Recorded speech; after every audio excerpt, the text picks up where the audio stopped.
Bonjour, chers auditeurs. Aujourd'hui, dans le podcast, nous avons une histoire d'horreur qui vous fera vous accrocher à votre chaise. Je m'appelle Anna et mon travail a toujours consisté à être aussi prudente et minutieuse que possible lors des autopsies. Je suis médecin légiste et dans le dernier corps que j'ai ouvert, il y avait quelque chose d'effroyable. Je pensais avoir vu tout, mais je n'imaginais même pas ce que je verrais dans ce corps. Dans mon travail, la règle est toujours d'être méticuleux et d'examiner chaque organe, chaque pouce du corps. Laissez passer quelque chose et vous pouvez rater quelque chose d'important pour comprendre la cause du décès. Quand le détective Jacques Dupont m'a appelé au milieu de la nuit pour effectuer l'autopsie de ce corps, je pensais que ce serait juste une autre procédure. Mais je me suis terriblement trompée.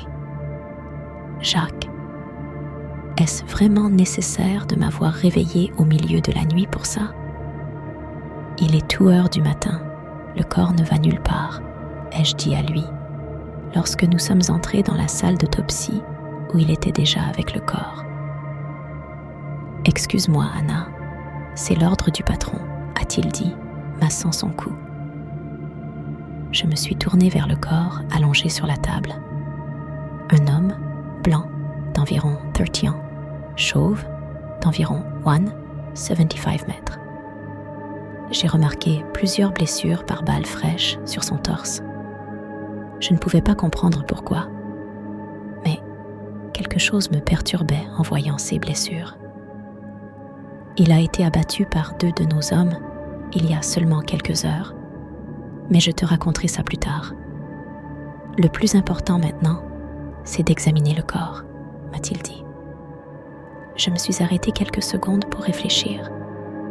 Le vent et la pluie frappaient violemment les fenêtres et la lumière clignotait à cause de la tempête qui s'aggravait dehors. Jacques, écoute, je sens que quelque chose ne va pas. Tu ne m'appellerais pas au milieu de la nuit si rien ne se passait. Il semblait hésiter.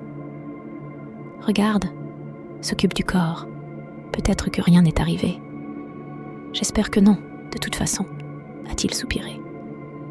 Si tu remarques quelque chose ou que tu as besoin de quelque chose, je serai juste ici dans le couloir. Quoi? Tu vas rester là pendant toute l'autopsie? Ai-je demandé, surprise. Oui, c'est juste une mesure de précaution. Le patron veut avoir le rapport le plus rapidement possible, a-t-il dit en regardant le corps. Je me suis sentie perplexe. Mais sur mon bureau d'autopsie, il y avait un corps, et je ne voyais rien d'autre que de commencer le travail et de trouver les réponses moi-même. La tempête dehors s'est intensifiée, mais l'éclairage restait suffisamment stable pour l'examiner. Je me suis mise mon équipement et j'ai commencé le travail. La première chose à faire était de vider le sang du corps. Problème. Soit il n'en restait pas une goutte, soit mon équipement ne fonctionnait pas. Après vérification, je me suis dit qu'il avait vraiment perdu tout son sang d'une manière ou d'une autre et j'ai décidé de faire une incision dans son torse pour l'examiner complètement. Debout au-dessus du corps, tenant un scalpel dans ma main, j'ai senti quelque chose de bizarre. Comme si je voulais commettre une faute, une erreur. Comme si quelque chose m'attendait à l'intérieur de ce corps et que dès que je l'ouvrirais, je ne pourrais jamais revenir en arrière. Quand je me suis penchée sur l'estomac de l'homme, il m'a semblé qu'il clignait des yeux. Je me suis immédiatement ressaisie et j'ai regardé son visage. Mon cœur battait plus vite. « Qu'est-ce que tu me caches ?» ai-je chuchoté. Cela peut paraître étrange, mais parfois, Parler à voix haute soulage la tension dans une pièce lorsque je me trouve face à un corps particulièrement mutilé. Mais, au contraire, ce corps semblait être dans un très bon état. En particulier, un peu mieux quand je y ai pensé. Bien que la couleur de la peau du corps soit étrangement terne. Et lorsque j'ai observé la couleur de sa peau, j'ai juré de voir d'un coin de l'œil son regard se tourner vers moi et de revenir immédiatement à sa place. Je me suis de nouveau exclamée et j'ai reculé. J'ai fait un grand souffle. Il était tout heure du matin. On m'avait réveillée après une longue journée de travail et je n'avais même pas eu le temps de boire une tasse de café. Cela, combiné à l'orage et au comportement étrange de Jacques, a probablement fait mon imagination déborder. Tu dois te ressaisir, mon ami. Tu fais cela depuis trop longtemps pour croire aux morts vivants. Je me suis reculée devant le corps et j'ai levé le scalpel devant moi. J'ai fermé les yeux une seconde et j'ai fait une incision en forme de I. J'ai atteint la partie inférieure de son ventre et j'ai terminé l'autopsie en utilisant les outils nécessaires. Chaque seconde semblait irréelle. Je sentais que quelque chose n'allait pas. Et lorsque j'ai regardé à l'intérieur de son corps, je compris pourquoi. Il n'y avait rien. Pas dans le sens de rien de mauvais. Dans le sens où le corps était complètement vide. La lampe au-dessus de ma tête a clignoté. Qu'est-ce que c'est que ce bordel? Toujours incertaine, j'ai pris une lampe torche et j'ai éclairé l'intérieur de son corps. Je me suis approchée de mon visage le plus près possible et j'ai éclairé tout autour. Il n'y avait absolument rien, ni organes, ni même des traces de sang. Je me suis redressée et je suis sortie de la salle d'autopsie. « Jacques, c'est une blague ?» Il a écarquillé les yeux en entendant mon cri. « Waouh, Anna, qu'est-ce qui se passe?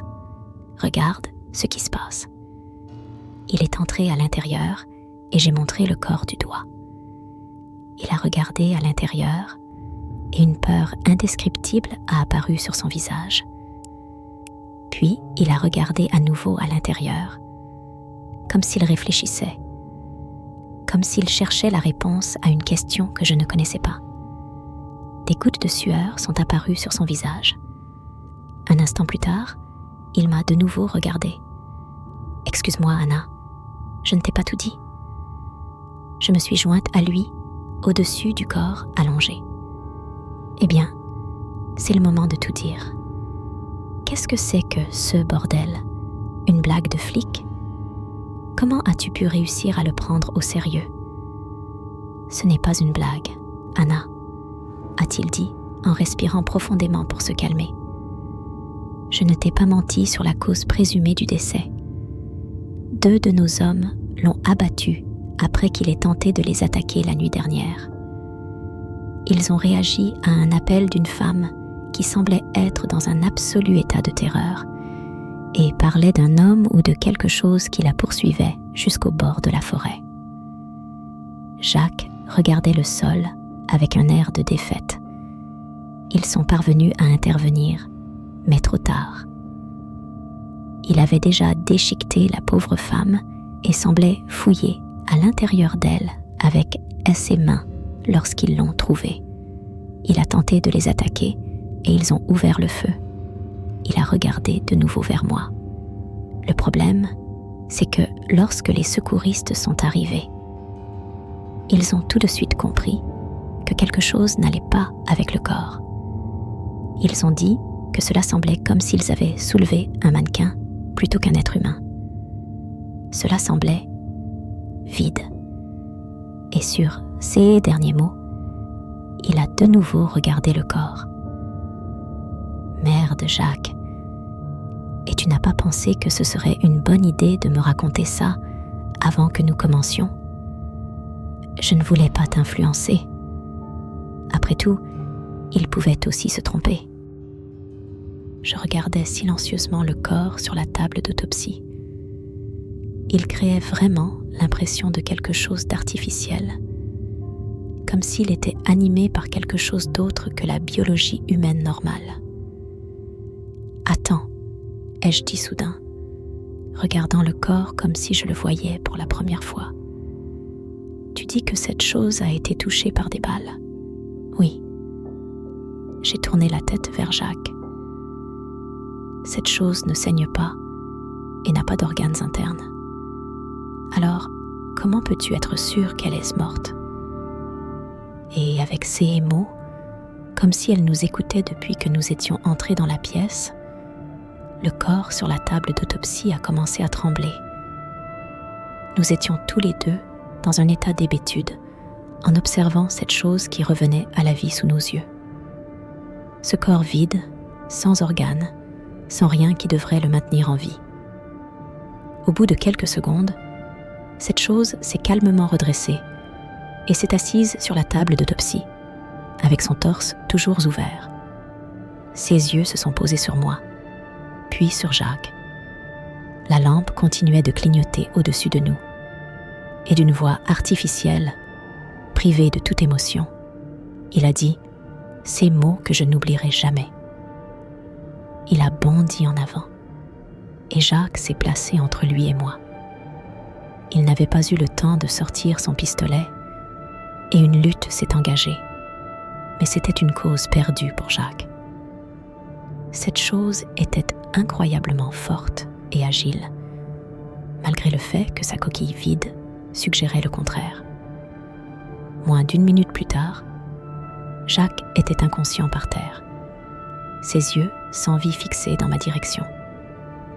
Le corps s'est redressé et a commencé à s'approcher de moi. Je me suis fermé les yeux et j'ai levé les mains devant moi pour me protéger. J'ai attendu quelques secondes qui m'ont semblé une éternité.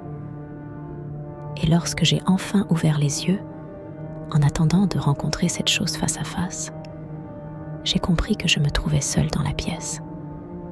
Le corps de Jacques avait disparu avec lui, laissant derrière lui une mare de sang en guise de seul témoignage de ce qui s'était passé. Des gouttes m'ont atteint au visage, et j'ai remarqué que la fenêtre était ouverte. Il s'était enfui avec le corps de Jacques. Je me suis tenue là pendant quelques minutes, essayant de comprendre ce qui venait de se produire. J'ai fermé la fenêtre et j'ai appelé la police pour leur raconter ce qui s'était passé quelques minutes plus tôt. Mais je pense que c'est mon devoir de vous avertir.